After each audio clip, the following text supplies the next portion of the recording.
that this is the reality of how the world is being run right now.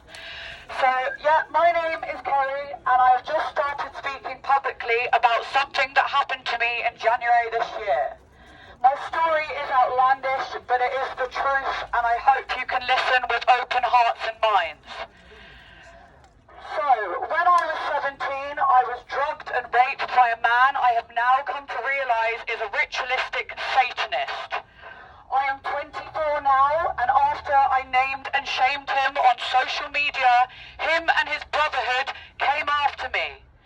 I found myself being a targeted individual. I experienced gang stalking.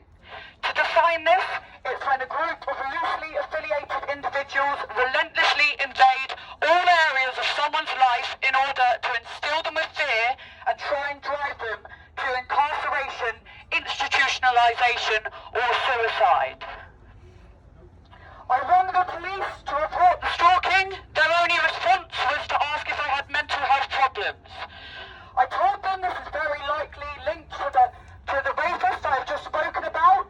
They told me they would come round and see me. They never did. And on that night, my house was infiltrated at an end-of-term party and my drink was spiked. My next memory is waking up in a vehicle and a man threatened me and honestly said to me, my life is going to be a loop, and he told me he was from the government. My next memory is lying on my front and being circled by a group of nefarious people.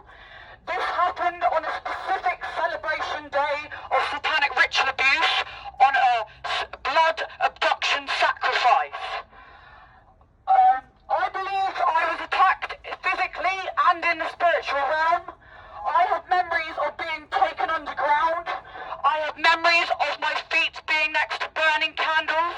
And now I have these deep scars all down my back, which must have been from a bloodletting ritual. And this is what it looks like.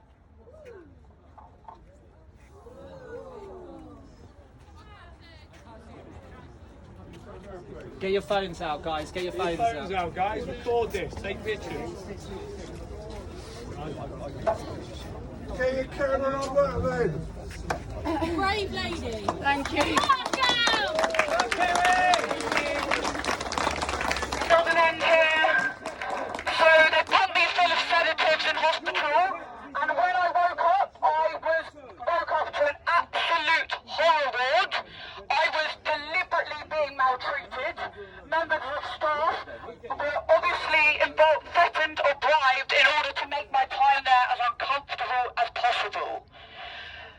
My medical notes are completely fraudulent. They make me out to be suicidal, and they lie and say a police officer witnessed this. And believe it or not, on one occasion, my rapist, his father, and the man that threatened me all entered the ward as an act of intimidation and humiliation, and to show me that yes, they had orchestrated this, and no, there was nothing I could do about it. They kept